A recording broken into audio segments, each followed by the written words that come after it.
by the Waters of Babylon by Stephen Vincent Benet. Part 1. The north and the west and the south are good hunting ground, but it is forbidden to go east. It is forbidden to go to any of the dead places except to search for metal. And then he who touches the metal must be a priest or the son of a priest. Afterward, both the man and the metal must be purified. These are the rules and laws. They are well made. It is forbidden to cross the river, the great river, and look upon the place that was the place of the gods. This is most strictly forbidden. We do not even say its name, though. We know its name. It is there that spirits live and demons. It is there that there are the ashes of the great burning. These things are forbidden. They have been forbidden since the beginning of time. My father is a priest. I am the son of a priest. I have been in the dead places near us with my father. At first I was afraid. When my father went into the house to search for the metal, I stood by the door, and my heart felt small and weak. It was a dead man's house, a spirit house. It did not have the smell of a man, though there were old bones in a corner, but it is not fitting that a priest's son should show fear. I looked at the bones in the shadow and kept my voice still. Then my father came out with the metal, a good strong piece. He looked at me with both eyes, but I had not run away. He gave me the metal to hold. I took it and did not die. So he knew that I was truly his son and would be a priest in my time. That was when I was very young. Nevertheless, my brothers would not have done it, though they are good hunters. After that, they gave me the good piece of meat and the warm corner by the fire. My father watched over me. He was glad that I should be a priest. But when I boasted or wept without a reason, he punished me more strictly than my brothers. That was right.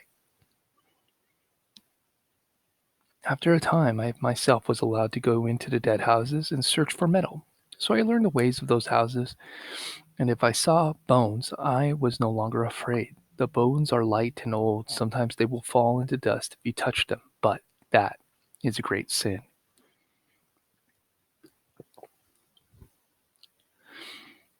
I was taught the chants and the spells. I was taught how to stop blood from a wound and many secrets. A priest must know many secrets. That was what my father said.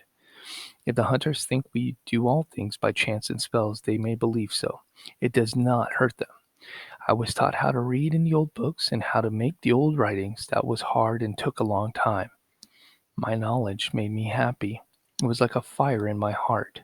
Most of all, I liked to hear of the old days and the stories of the gods. I asked myself many questions that I could not answer, but it was good to ask them.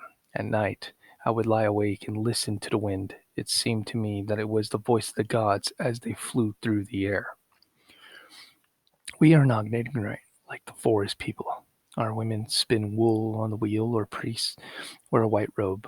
We do not eat grubs from the tree. We have not forgotten the old writings, although they are hard to understand. Nevertheless, my knowledge and my lack of knowledge burned in me. I wished to know more. When I was at last, when I was a man at last, I came to my father and said, "It is time for me to go on my journey. Give me your leave."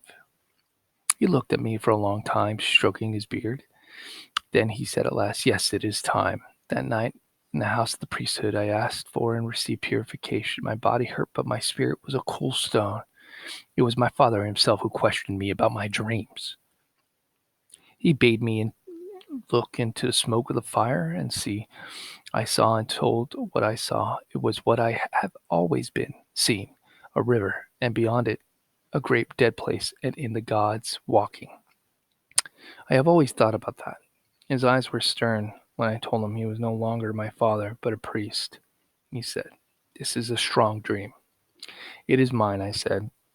While the smoke waved and my head felt light, they were singing the star song in the outer chamber, and it was like the buzzing of bees in my head. He asked me how the gods were dressed, and I told him how they were dressed. We know how they were dressed from the book, but I saw as if they were before me. When I had finished, he threw the sticks 3 times and studied them as they fell.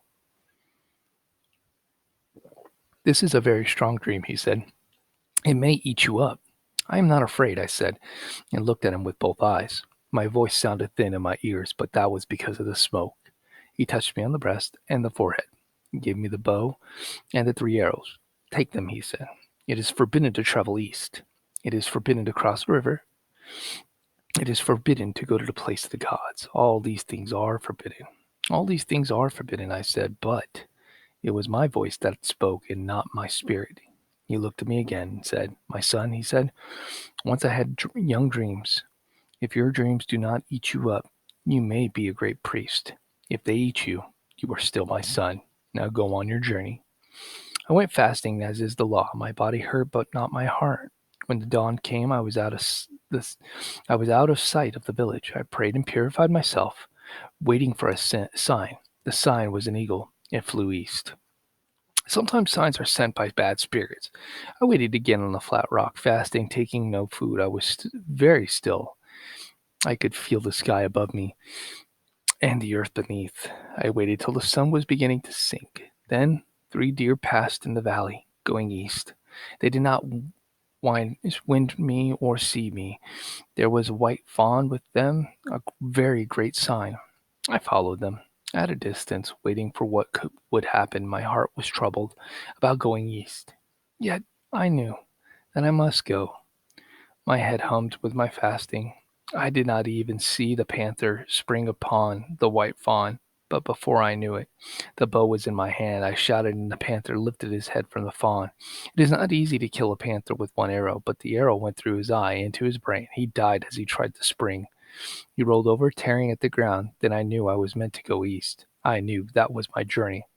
When the night came, I made my fire and roasted meat.